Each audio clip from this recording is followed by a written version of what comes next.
సామెతలు 19:23 మొదటి వచనం. యెహోవా యందు భయభక్తులు కలిగి ఉండుట జీవ సాధనము. హల్లెలూయా. దేవుని యందు భయభక్తులు కలిగి ఉండుట ఏ సాధనం అంటే జీవ సాధనం. పని చేసే సాధనం మనం కోరుకుంటామా, పనికిరాని సాధనాన్ని కోరుకుంటామా? ఉదాహరణకి మన యొక్క ఒక కత్తె ఉందనుకోండి, అది ఎంతగా మనం ప్రయత్నించినా, ఎంతగా దాన్ని మనం వెలుగు పెట్టినా అది కత్తిరించట్లేదనుకోండి, అది వాడతామా? దాని పక్కనే మరొక కత్తి ఉంది, అది మనం ఏది చేయాలనుకుంటే అది క్షణాల్లో జరుగుతూ ఉంది. ఇప్పుడు మనం దేన్ని ఇష్టపడతాం చెప్పండి? మనకు పని అవ్వాలంటే సాధనం పని చేయాలి. ఇక్కడ దేవుని వాక్యం సెలవిస్తుంది, యెహోవా యందు భయభక్తులు కలిగి ఉండుట జీవ సాధన. చూడండి, చాలా మంది భయభక్తులు లేకపోతే ఏమవుతుంది? భయభక్తులు ఉండాలి, క్రైస్తవ్యంలో భయభక్తులు ఉండాలని మాకు తెలుసు. యెహోవా యందు భయభక్తులు కలిగి ఉండుట జీవ సాధనం. యెహోవా యందు భయభక్తులు కలిగి చెడుతనాన్ని అసహించుకోవాలి. సామెతలలో మనము తరచుగా చూసే మాట యెహోవా యందు భయభక్తులు కలిగి ఉండుట. మనం నేటి సంఘాలను మనం గమనిస్తూ ఉన్నప్పుడు సంఘంలో చేర్చబడిన అందరూ భయభక్తులు కలిగి ఉన్నారా చెప్పండి? సంఘములో చేర్చబడుతున్న వారందరూ భయభక్తులు కలిగి ఉన్నారా? భయం లేకుండానే ప్రభుని భక్తి చేయాలని సాధిస్తున్నారు. ఏ పని చేసినా దానికి ఏముంటుందండి? రిజల్ట్ ఉంటుంది. ఒక పని చేసాము అంటే ఆ పని వెంట రిజల్ట్ ఉంటుంది. రిజల్ట్ లేకుండా ఉండదు. అలాగే దేవుని యందు భయభక్తులు కలిగి ఉండటం ద్వారా రిజల్ట్ ఉంటుందా ఉండదా చెప్పండి? ఉండదండి. గాలి పోయినట్లే అని వారు ఎవరైనా ఉన్నారు? నువ్వు భక్తి శ్రద్ధలు కలిగి దేవుని సన్నిధికి వస్తే, నువ్వు భక్తి శ్రద్ధలు కలిగి దేవుడిని ఆరాధిస్తే, మీరు భక్తి శ్రద్ధలు కలిగి దేవునికి భయపడితే అది మనకి ఎలా ఉంటుందండి? జీవ సాధనంగా ఉంటుందంట. మృతమైనటువంటి క్రియల ద్వారా, దుష్కార్యముల ద్వారా ప్రభువుకి మనము దూరమైపోకూడదు. మనము లోకములో ఉన్నాము కానీ లోకముతో స్నేహము, దేవునికి వైరము. మనం లోకంలో ఉన్నా ఎలా ఉంటారంట? భయభక్తులు కలిగి. మన సముద్రంలో నడిచెళ్ళిపోతామా? ఏం తీసుకెళ్తాం? పడవు. ఏమంటే ఏమో ఏదో మొత్తానికి నీటిలో నడిచేదని ఆశ్రయించి కొంచెం లెక్కేస్తాం. అలాగే ఈ లోకం అనేటువంటి పాపము, శాపము, దోషము కలిగినటువంటి లోకంలో మనం ప్రయాణం చేస్తూ ఉన్నప్పుడు మనం ఎలా ఉండాలంట? భయభక్తులతో ఉండాలి. భయభక్తి లేకపోతే మనం ఎటుపడితే అటు వెళ్ళిపోతాం. అందుకే దేవుని వాక్యం సెలవిస్తుంది, భయము భక్తి. అంటే భయం ఉంటే చాలని వివరించలేదు, భక్తి ఉంటే చాలని ఎక్కడ అనలేదు. కానీ రెండు, మనం సూపర్ షాప్కి వెళ్ళామనుకోండి, చెప్పులు కొట్టించాలి, మనకు నచ్చిన చెప్పు ముగ్గురు చేద్దామా చెప్పండి? రెండు కొంటామా ఒకటి కొంటాం? ఈ బాగున్నదండి మోడలు, ఈ ఒకటి ఇచ్చేయండి అని ఏమంటారు? ఏమో నీకు ఎనభై ఇచ్చా, ఒక నీకు 8 ఇచ్చా, చెప్పులు 2 వేసుకోవాలి. ఒకటి వేసుకుంటే పిచ్చోడు అనుకుంటాం, ఒకటి అవ్వదు, 2 అమ్ముతాం. అంటే మనం దేవుడితో నడిచేటప్పుడు, దేవుడితో సాగిపోతున్నప్పుడు ఏముండాలి మనకి? జపం ఉండాలి. ఏంటది? భయము భక్తి. ప్రియమైన దేవుని సంగమా, ఆ భయభక్తులు లేకపోతే నీ దగ్గర జీవసాధనం ఉండదు, నీకు జీవముగాను ఉండదు. మనకు జీవంలో ఉండాలని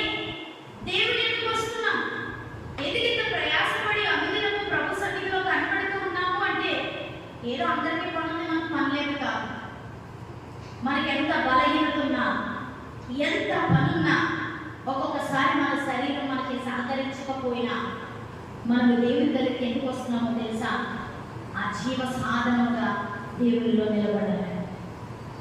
ఈరోజు సంఘాల్లో చేర్చబడిన వారందరూ భయభక్తులు ఉన్నాయని చెప్పడానికి లేదు, కానీ ఎవరికి వారు ప్రశ్నించుకోవాల్సినటువంటి పరిస్థితి మాత్రం కలిగి ఉన్నాం. ఏంటో తెలుసా? మనందరం ఎలా ఉండాలండి? భయభక్తులతో ఉండాలి. సరే, భయభక్తులు కలిగిన వారి జీవితాల్లో ఏం జరుగుతుంది? భక్తి కలిగిన ద్వారా ఏదో భయభక్తులు కలిగి ఉన్నామనేనా అని మనం ఆలోచిస్తాం. దేవుడికి ఎందుకు ఉపయోగపడతారు భయభక్తులు కలిగిన వారు? భక్తి కలిగి ఉంటే దేవుడు మనకి ఏమి ఇస్తాడు? బహుమానం, ఏదైనా ఉపయోగం ఉందా అని మనం ఆలోచిస్తే, అపోస్తల కార్యాలు 10వ అధ్యాయంలో ఒక వ్యక్తి ద్వారా దేవుడు మనతో మాట్లాడుతున్నారు. చూద్దామా? అపోస్తల కార్యాలు 10వ అధ్యాయం మొదటి వచనాన్ని చూద్దామండి. విగ్రహాలు చూద్దామా? అపోస్తల కార్యాలు 10వ అధ్యాయం మొదటి వచనం.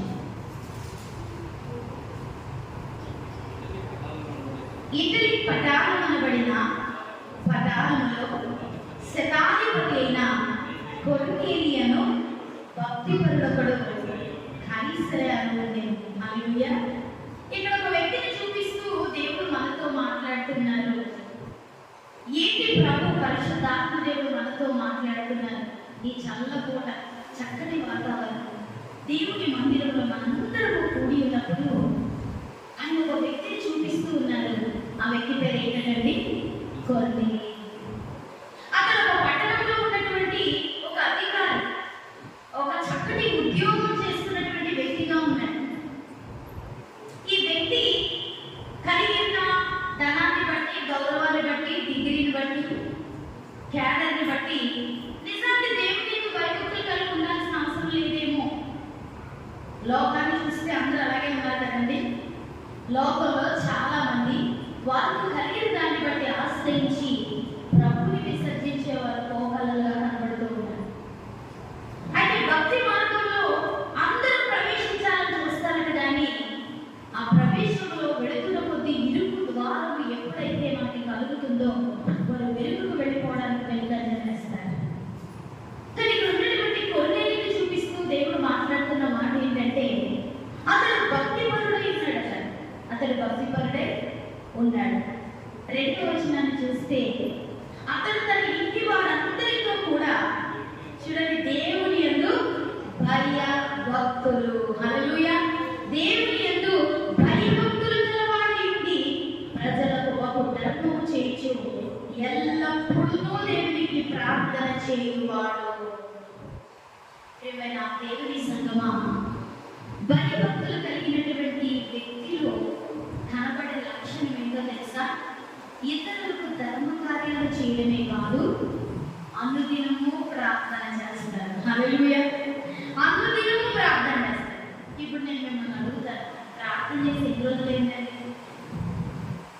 ఎవరు చెప్పగలుగుతారు? ప్రతిరోజు ప్రార్థన చేసుకుంటున్నారా మీరు? ప్రతిరోజు ప్రార్థన చేసుకోవాలి. మనం ఎన్ని రోజులైతే ప్రార్థన చేసుకొని, చాలా మంది ప్రార్థన చేసుకొని చాలా లేదండి, ఎప్పుడో మా వాడికి ఏదో చిన్న యాక్సిడెంట్ అయితే ఒకటి చేశాను, అప్పటి నుంచి చేయలేదు. అవునండి, మరి చేసుకోండి అయ్యారు, అసలు అవి చేసుకోవట్లేదండి. అదే ఇప్పుడు ఎప్పుడైనా పూర్వమండి, ఎప్పుడో మా వాడు 10th క్లాస్లో ఉన్నప్పుడు ఆ బాబు 10th క్లాస్ బాబు ప్రార్థన చేసి ఎన్ని అయిందంటే సంవత్సరాలు దాటిపోతుంది. అంటే అటువంటి భక్తి పనులు కూడా సంఘంలో లేకపోలేదు.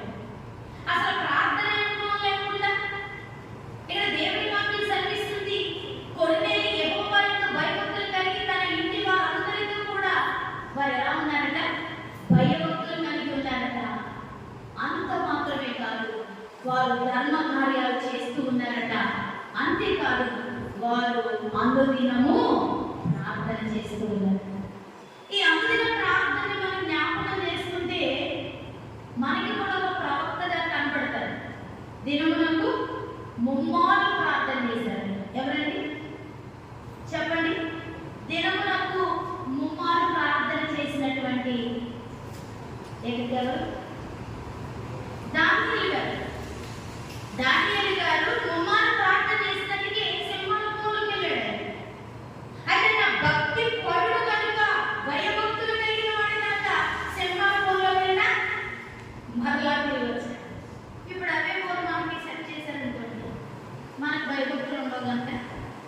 ఎల్లవేళలా అవునంట. అది అగ్ని పరీక్షలు పెట్టాలన్న దేవుడు మన స్థాయిని చూస్తాడు.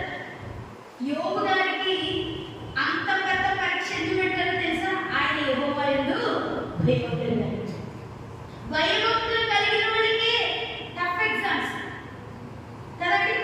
చదువుకున్న వాడికి ఎగ్జామ్స్, చదువులేని వాడికి ఎగ్జామ్స్. భయభక్తులు కలిగి ఉన్న వారికి అధికమైన శ్రమలు, వేదనలు, ఇబ్బందులు, వాటిలో శక్తినిచ్చి వారిని దేవుడు బయటికి విడిపిస్తాడు. ఇక్కడ కొర్నేలి అనేటువంటి వ్యక్తి చాలా అధికారి అయినప్పటికీ కూడానట ఆయన దేవుని యందు భయభక్తులు కలిగి ఉన్నాడు. ఇప్పుడు ఆ భయభక్తులు కలిగినటువంటి వ్యక్తి వల్ల ఏంటి ఉపయోగం? భయభక్తులు కలిగినటువంటి మన వల్ల సమాజానికి ఏంటి ఉపయోగం, దేవుడికి ఏంటి ఉపయోగం, అసలు మనకేంటి ఉపయోగం అని చూస్తే ఇక్కడ చూద్దామండి.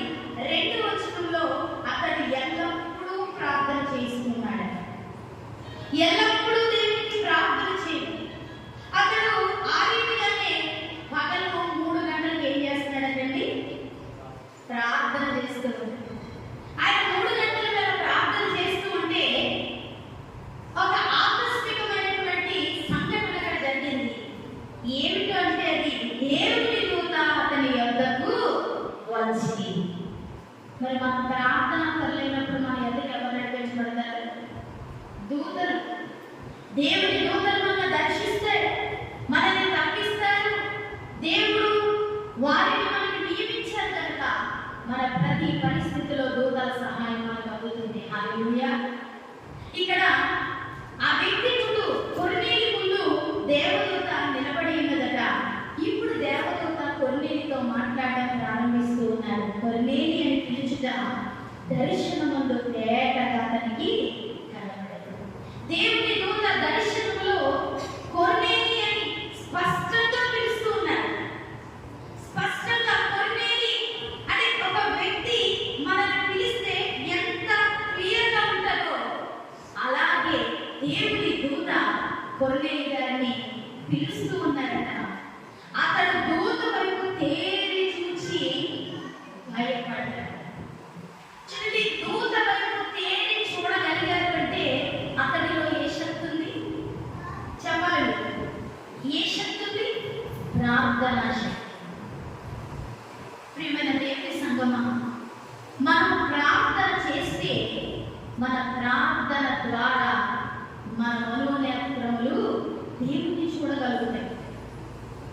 అలా దేవుని వైపు చూడగలిగినటువంటి స్థాయి, ఆ ప్రత్యక్షత, అనుగ్రహింపబడినటువంటి కృప ఒక వ్యక్తి పొందుకోవాలి అని అంటే ఏం చేయాలో తెలుసా? ప్రార్థన కలిగి ఉండాలి, దేవుని యందు భయభక్తులు కలిగి ఉండాలి. ఇప్పుడు ఈ కొర్నేలి తేటగా దేవుని దూతను చూస్తూ భయపడ్డాడట. అంటున్నాడు, ప్రభువా ఏంటి? అలాగే సౌలు కూడా ఆ దమస్కులో వెళుతూ వెళుతూ దేవుని దర్శనాన్ని చూసినప్పుడు ప్రభువా నీవెవరు? ఇక్కడ కొర్నేలి అంటున్నాడు దర్శనంలో, ప్రభువా. మరెక్కడా కూడా మిస్లీడ్ అవ్వట్లేదు, తత్తరపడట్లేదు.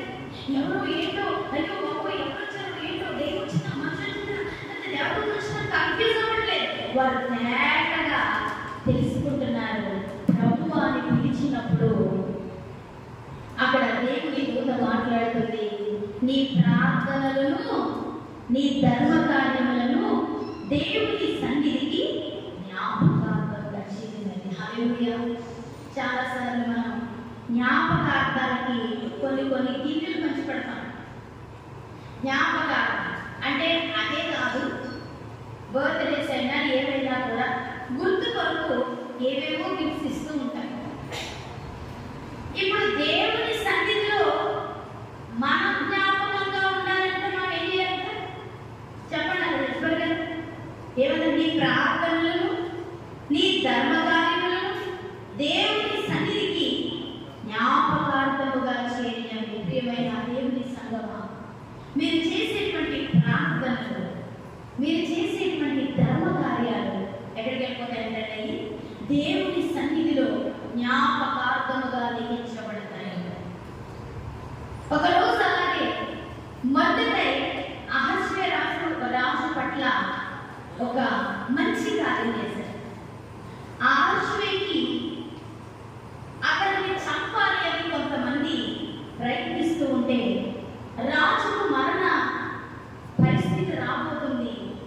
మీరు రాజుని భద్రపరుచుకోనండి అని షూషాను కోటలో మొర్దెకై రాజుకు మేలు చేశారు.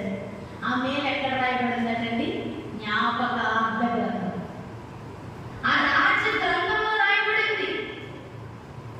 అది రాయబడింది, చాలా సంవత్సరాలు అయిపోయింది. రాజేమి గిఫ్ట్ ఇవ్వలేదు, చాలా మంచి కార్యం చేశాడు, రాజు బ్రతికాడు, గిఫ్ట్ ఏమీ లేదు. అయ్యో నేను చేశాను కదా అని అతను మర్చిపోయాడు కూడా. మనం మర్చిపోయినా మనం చేసే ప్రార్థనలు ఎవరు మర్చిపోవాలండి? దేవుడు మర్చిపో. ఎప్పుడో మనం చేసి వదిలేస్తాం కదా ప్రార్థనలు. కొన్ని సంవత్సరాల తర్వాత ఏ ప్రార్థన అయితే చేసాం ఆ ఫలాలు చూస్తూ ఉంటే మనమే కన్ఫ్యూజ్ అయిపోతాం. అంటే మన దేవుడు నమ్మదగిన వాడు. హల్లెలూయా. ఆయన నమ్మదగిన దేవుడు అండి. నమ్మకమైన దేవుని ఆరాధిస్తున్న మనము ఎలా ఆరాధించాలంటే భయము భక్తి కలిగి. ఎప్పుడైతే రాజుకు నిద్ర పట్టలేదో ఒక రాత్రి రాజు సంకల్ప పుస్తకాన్ని తీసి ఇటు అటు తిరగేస్తున్నాగా మొర్దెకై చేసిన మేలు కనబడిందట. హల్లెలూయా. ఇప్పుడు అతని ఘనంగా సన్మానిస్తుంది. ఇప్పుడు కొర్నేలియు టైం వచ్చింది. ఆ జ్ఞాపకార్థంలో అతని యొక్క ధర్మ కార్యాలు, అతని మేలు, అతని ప్రార్థన రాయబడి ఏమైందో తెలుసా? దేవుడు దూతని అనుమతించాడు. అతని వైభవమైనటువంటి వాడు. అతని కుటుంబానికి వెళ్ళు. అక్కడ అతనికి ఏదైతే తక్కువైందో ఆ పరిశుద్ధాత్మ చేత నేను అతన్ని నింపబోతున్నాను. హల్లెలూయా. మీరు అధికంగా ప్రార్థన చేస్తే, భయభక్తులు కలిగి ఉంటే అప్పుడు మీ పైన పరిశుద్ధాత్మ కుమ్మరించబడతారు. మనందరం కూడా మందిరంలో ఆరాధన జరిగేటప్పుడు ప్రభువా నన్ను నీ ఆత్మతో నింపుమా అని అడగమా? చెప్పండి. నన్ను మీ ఆత్మతో నింపండి, అన్య భాషల వరాన్ని ఇవ్వండి, ప్రవచన వరాన్ని ఇవ్వండి, వాక్శక్తిని ఇవ్వండి, అగ్ని అభిషేకాన్ని ఇవ్వండి. చాలా అడుగుతాం. మనం అన్ని అడిగిన అప్లికేషన్స్ అని ఆయన పెట్టినాడు. కానీ ఆయన ఇవ్వాలంటే మనలో ఏముంటారట? ఏముంటారు? భయభక్తులు ఉంటారు, ప్రార్థన జీవితం ఉంటారు. ఎందుకంటే దేవుని ఆత్మ అందరికీ కర్త కాదు. ఆయన అల్లరిగా ఉండేటువంటి ఆత్మ కాదు, ఆయన సమాధానపరిచే ఆత్మ, ఆయన శక్తిని ఇచ్చేటువంటి ఆత్మ. పరిశుద్ధాత్మ మీ మీదకి వచ్చినప్పుడు మీరు శక్తి పొందుతారని నాకు తెలుస్తుంది. కొర్నేలియు ప్రార్థన చేస్తుండగా దేవుని దూత అతనికి పరిశుద్ధాత్మ మార్గాన్ని తెలియజేసింది. అతడు అంటున్నాడు, పేతురు అనే వ్యక్తిని అతడు గ్రహించాడు, అతడు నీ యొద్దకు వస్తాడు. ఇప్పుడు కొర్నేలియు పేతురు యొద్దకి మనుషులు పంపడానికి ఎలా పంపడో చూద్దామండి. చూద్దామా? 10వ వచనం 7 చివరి. భక్తి పరులకు ఒక సైనికుని పిలిచి వారికి ఈ సంగతులన్నీ వివరించి వారిని యొప్పేకు పంపాడు. ఇప్పుడు ఈ కొర్నేలియు ఎవరితో పడితే వాళ్ళు చెప్తే దేవుడి కార్యాలు అర్థం కాదు. మీరు జాగ్రత్తగా గమనించండి.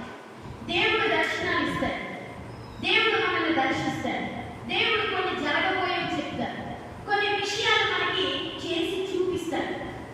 ఇది ఒక దైవికమైనటువంటి నడిపింపు, ప్రత్యక్షత. ఈ ప్రత్యక్షతలో ఎవరికి పడితే వాళ్ళని చెప్తే అది వాళ్ళు ఏం చేస్తారు? పట్టించుకోరు. అందుకని ఈ విషయం ఎవరికి తెలుసు? కొర్నేలియు గారికి తెలుసు. అందుకే కొర్నేలియు గారు అతని దగ్గర ఉన్నటువంటి సైనికులను పిలిచి వారిలో భక్తి పరులని ఎన్నిక చేసుకున్నాడు. హల్లెలూయా. దేవుని యందు భయభక్తులు అంటే ఇలా ఉంటారు. అది ఇప్పుడు చాలా మంది పనులు ఉన్నారట. ఆ పనులందరిలో కొర్నేలియు గారు ఎవరిని సెలెక్ట్ చేశారు? భక్తి కలిగిన వారిని సెలెక్ట్ చేసి వారిని పేతురు గారి వద్దకు పంపించారు. దేవుడు కూడా బబులోనులో భక్తి పరులను కనపరచాలనుకున్నాడు. ఆ రాజు తినే ఆహారంలో, పానములో అపవిత్రత ఉందని శద్రక్, మేషక్, అబేద్నెగోలు, దానియేలు వారు ఆహారాన్ని తినలేదు. వారు భక్తితో ఉన్నారు. వారు ఏ విగ్రహానికి పొందడానికి వారిని ప్రోత్సహించుకోలేదు. ఆ భక్తి జీవితంలో భయపడలేదు. వారి భక్తి జీవితం వారిని కనపరచాలనుకుంది. మరి ఒక పర్యాయంలో దానియేలు గారికి వచ్చినటువంటి శ్రమ అతనికి ఉన్నటువంటి భక్తి జీవితం మరణం కాకుండా అతనికి మరలా జీవంలో ఎదురాడు. యెహోవా యొక్క భయభక్తులు కలిగి ఉండుట జీవ సాధనం. మనము దేవుని యొక్క భయభక్తులు కలిగి ఉంటే మనలో మరణం ఉన్నా కూడా ఎలా మారుతుందట? జీవంగా మారుతుంది. హల్లెలూయా. మనలో రోగం ఉన్నా నువ్వు దేవుని యొక్క భయభక్తులు కలిగి ఉంటే ఆ రోగం నీకు స్వస్థతగా మారుతుంది. ఒకరోజు యేసు ప్రభు వారు మాట్లాడుతున్నప్పుడు ఒక వార్త వినపడింది. యేసు లాజరు చనిపోయాడు. అవునా? లాజరుకి వ్యాధి కలిగింది. ఈ వ్యాధి మరణం కొరకు రాలేదు, కానీ దేవుని మహిమ కొరకే వచ్చింది. హల్లెలూయా. ఈరోజు మనకు చాలా వస్తాయి, కానీ అవి దేనికి వస్తాయండి? దేవుని మహిమ కొరకు వస్తాయి. దేవుని మహిమ కొరకు వస్తాయి కనుక మనకి ఏ విషయంలో కూడా భక్తి జీవితాన్ని విడిచిపెట్టకూడదు. నువ్వు విడిచిపెట్టకపోతే అది జీవం అవుతుంది. ఉదాహరణకి ఏదైనా పెద్ద భయంకరమైన వ్యాధి వచ్చిందని చెప్పారు అనుకోండి. ఆ వ్యాధి నువ్వు దేవునిలో సాగుతుంటే స్వస్థత వస్తుంది. ఈ వ్యాధి నాకు ఇచ్చావు కనుక దేవుడా, నీకు అసలు నేనంటే ఇష్టం లేదు కనుక నాకు కూడా నువ్వంటే ఇష్టం ఉంది. ఇంకా ప్రార్థనకి చర్చికి పాస్టర్లకు వేసి రాను. అప్పుడు అది నిజంగా మరణమే అవుతుంది. అవునంటారు కాదంటారు. అది హిజ్కియా అంటున్నాడు, రోగం ఉంది అని చెప్పగానే గోడ పట్టు తన ముఖాన్ని పెట్టుకోనట తిరుపుకొని, నేను నీ సన్నిధిలో ఎలా నిలిచాను తెలీదా? నేను ఎలా ప్రవర్తించాను నీకు తెలీదా? నన్ను స్వస్థపరిచాను. భక్తి పరులుగా ధైర్యం ఉంటుంది, భక్తి లేనుడికి ధైర్యం ఉంటుంది. ఎందుకంటే భక్తి లేనుడికి వేరే అవకాశానికి మోకరించిన ఆత్మ వంచిస్తూ ఉంటుంది. ఇది కూడా నీకు అవసరం వచ్చినప్పుడు దేవుని దగ్గరకు వచ్చు. అపవాదిని చెవులో గింగిం అనిపిస్తుంది. ప్రార్థన పోయి ఇంకా చచ్చిపో. ఈ దేవుడు కూడా సాయం చేయడు. చాలా అసహ్యంగా ఉన్నాడు దేవుడు అంటే, చాలా చిరాగా ఉన్నాడు అంటే, నీ వాయిస్ పెట్టేది దేవుడికి ఇష్టం లేదని రకరకాల మాటల చేత, ఊహల చేత, తలంపుల చేత వాడు ఆ వ్యక్తిని ఏం చేస్తాడండి? కృంగదీస్తాడు. ప్రియమైన దేవుని సంగమా, ఈరోజు భయభక్తుల ద్వారా మనం అన్నింటినీ పొందుకోవచ్చు తెలుసండి. భయభక్తులు యెహోవా యందు భయభక్తులు కలిగి ఉండుట ఐశ్వర్యానికి మూలం. నువ్వు ఆశీర్వదించబడాలంటే ఏం కలిగి ఉండాలి? భయభక్తులే. నువ్వు మరణం నుండి తప్పించబడాలంటే ఏం చేయాలి? భయభక్తులే. నువ్వు దేవునిలో అభివృద్ధి పొందాలి అంటే, పరిశుద్ధాత్మ అభిషేకం కలిగి ఉండాలంటే భయభక్తులే. నీవు అనేకులకు ఆశీర్వాదంగా ఉండాలన్నా భయభక్తులు. ఇంతటి శ్రేష్టమైన భయభక్తులు అనేటువంటి విషయాన్ని మరిచి మేము క్రైస్తవులము అని పట్టుకొని బ్రతుకుతున్నారు జనం. లోకంలో వాళ్ళందరూ భక్తులండి. లోకంలో వాళ్ళందరూ భక్తులు. వారికి కావలసినవి పూజించుకుంటూ వారు భక్తి చేస్తున్నారు. కానీ దేవుని యొద్దకు వచ్చిన వారు, దేవుని రక్తము చేత కడగబడిన వారు, యేసు రక్తములో విమోచించబడిన వారు పరిశుద్ధులు. హల్లెలూయా. మనం భక్తులు కాదు, పరిశుద్ధులు. అందుకే నేను పరిశుద్ధులను కనుక మీరును పరిశుద్ధులై. అందుకే నేను పరిశుద్ధులు కనుక మీరు ఎలా ఉన్నా పర్వాలేదు నాకు ఓకే అన్నాడు. చెప్పండి, ఒక స్కూల్ ప్రిన్సిపల్ ఒప్పుకోరు కదమ్మా. ఆ స్కూల్ యూనిఫామ్ లేకపోయినా, ఆ బ్యాడ్జ్ లేకపోయినా, టై లేకపోయినా, ప్రాపర్ యూనిఫామ్ లేకపోయినా, వాళ్ళకి మ్యాచ్ అవ్వకపోతే ఏమంటారు? Get out principal.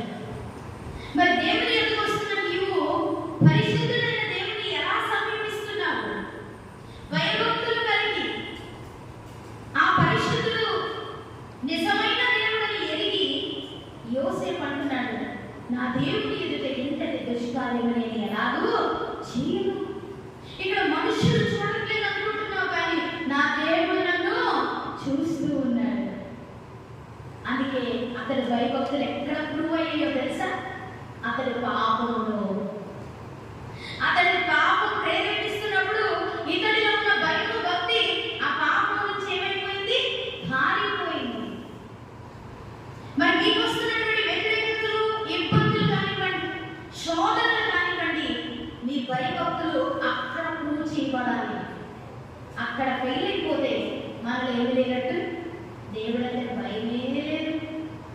భక్తే లేదు. యోనా కూడా దేవుని మాట రాత్రి విని భయభక్తులు చూపించకుండా నీవేళ కూడా దర్శించకపోతాడు. ఆయన దేవుడు విడిచిపెట్టలేదు ప్రియ. ఆయన అంటున్నాడు, ఏ మాట మాట్లాడలేదు, చేపతో మాట్లాడాడు తండ్రి దేవుడు. యోనా మీకే గాలితో మాట్లాడాడు, తుఫానుతో మాట్లాడాడు, సముద్రానికి ఆజ్ఞాపించాడు. ఆ సముద్రంలో అలలు కొడుతున్నాయి. భయభక్తులైన మీద ఏ భక్తులే చూడండి. భయభక్తులైన అలలకి భక్తిహీనుల కూడా మారిపోతుంది. భక్తిహీనులు సంపాదించే సంపాదన వారికి లాభకరము కాదు అని చెప్తుంది సామెతలు. అంటే మనం చాలా సంపాదిస్తాడు భక్తిహీనుడు, కానీ దానికి ఏమవుతుందో చివరికి మనకు ఉపయోగపడతాడు, అది లాభం కాదట. అంటే నీకున్న కొంచాన్ని నువ్వు అనుభవించాలంటే నీకేం కావాలి? భయభక్తులు కావాలి. మనం అంతా పోగేసుకున్న దాన్ని అనుభవించాలంటే భయభక్తులు కావాలి ప్రియుల. ఇది వాక్య సత్యం, ఇది వాక్యం చెప్తున్నటువంటి సత్యం. యోనా కొరకు దేవుడు తిమింగలతో భయభక్తులు లేనప్పుడు కూడా ఎక్కడ ఉన్నాడు తెలుసా? చేప కడుగుడు. అప్పుడు వచ్చాక భయభక్తులు 3 దినాలు ప్రార్థన చేస్తున్నాడు ఆయన. అయ్యా నన్ను జ్ఞాపకం చేసి, నన్ను జ్ఞాపకం. దేవుడు కనికరించి అతడిని మరలా నిలిపేకి ఆజ్ఞాపించి. భక్తి కలిగిన వారి జీవితాల్లో ఆశీర్వాదాలతో తొలతూగుతూ ఉంటే భక్తిహీనులు అలకతోటి, నిందలతోటి, బాధలతోటి, వ్యతిరేకతలతోటి వారి జీవితాన్ని వారు అంతం చేసుకున్నారు. సౌలు దేవుడు అభిషేకించిన అతడిలో ఏం లేదండి? భయభక్తులు లేదు. కానీ దావీదుని దేవుడు అభిషేకించిన తర్వాత కూడా అతడిలో భయభక్తులు కలిగేది. ఇప్పుడు భయభక్తులు కలిగినోడు వర్ధిల్లుతున్నాడట, భయభక్తులు లేనుడు ఏమవుతున్నాడట? నానాటికి సౌలు కుటుంబము అంతమైపోయిందట. దావీదు వర్ధిల్లెను. హల్లెలూయా. మనకు వర్ధిల్లాలన్నా మనకేం కావాలి? భయభక్తులు. ప్రియమైన దేవుని సంగమా, ఎంతో వినయ భయభక్తులతో మీరు శరీరాన్ని అయితే దేవుని మందిరానికి తేగలుగుతున్నారు, కానీ మీ తలంపుల్లో భయం ఉందా? మీ హృదయంలో భక్తి ఉందా? నా దేవునికి నచ్చింది నేను చేయకూడదు అనే తీర్మానం ఉందా? సమర్పణ జీవితం ఉందా? ఇవేమీ లేకుండా నేను కూడా భక్తిపరుని, నేను కూడా క్రైస్తవుని అనుకుంటే అది మన జీవితంలో ఏమాత్రం ఉపయోగము ఉండదు. కొరకేలి చాలా మంది పనులు ఉన్న పని ఎవరు తప్పించారండి? భక్తిపరుడికి పని తప్పించారు. ఈరోజు చాలా మంది వస్తారు, కానీ దేవుడు భయభక్తులు కలిగిన వాడికే దేవుడు పని అప్పగిస్తాడు, వాడినే దేవుడు ఆశీర్వదిస్తాడు. భయము భక్తి లేకపోతే దేవుడు అలాంటి వారికి అధికారం ఇవ్వడు, అలాంటి వారిని ముందుకు తీసుకురాడు, అలాంటి వారితో ఆయన సహవాసము చేయడు. భయభక్తులు కలిగి ఉన్నటువంటి ఆది అబ్రహాము అతడితో నడుస్తూ ఉన్నాడు. దేవుడిని నమ్మాడట అబ్రహాము, అది అతనికి నీతిగా ఎంచబడింది. నువ్వు నమ్మితే నా దేవునికి ఇష్టమా కాదని ముందు నిన్ను నువ్వు సరి చేస్తావు. వాక్యం ద్వారా దేవుడు మాట్లాడతాడు, కానీ ఉదయమే లేచి ప్రార్థన చేసుకోకుండా మన పనులు ప్రారంభించామనుకో, మనలో దేవుని ఆత్మ ఉందనుకో, నువ్వు దేవుని సన్నిధిలో ప్రార్థించకుండా పనిలో వెళ్ళిపోయావు కదా, ఇది దేవునికి ఇష్టమా అని అడుగుతాను.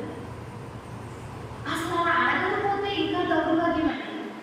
ఆయన మనల్ని ప్రశ్నించకపోతే, అటువంటి ఆలోచనలు మనకు రాకపోతే మనం నాశనంలోకి దగ్గరగా ఉన్నామనే విషయాన్ని గమనించాలి. అయ్యో నేను ప్రార్థించడం కూడా నా ప్రభుకి ఎలా ఇష్టమవుతుంది? ప్రార్థించడం ఇష్టం కదా ఆయనకి, మరలా వెంటనే వచ్చి మోకరించాను.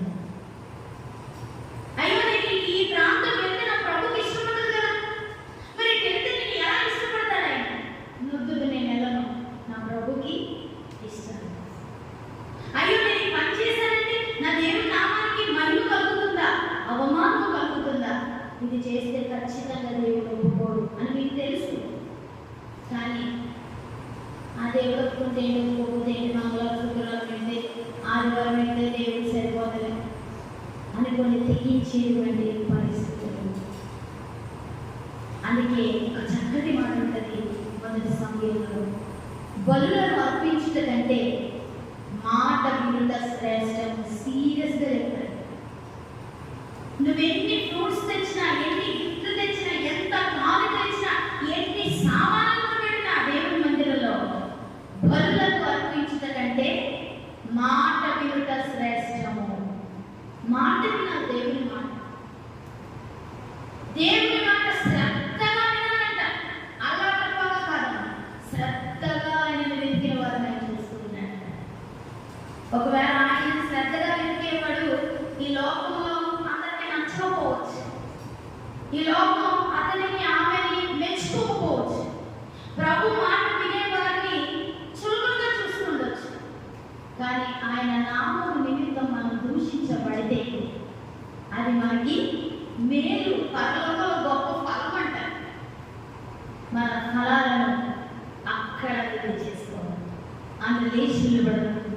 దేవుడు మనకిచ్చిన ఈ శ్రేష్టమైన వాక్కులను బట్టి ప్రభు సన్నిధిలో ఆయన స్తుతిస్తూ ఆయన నామాన్ని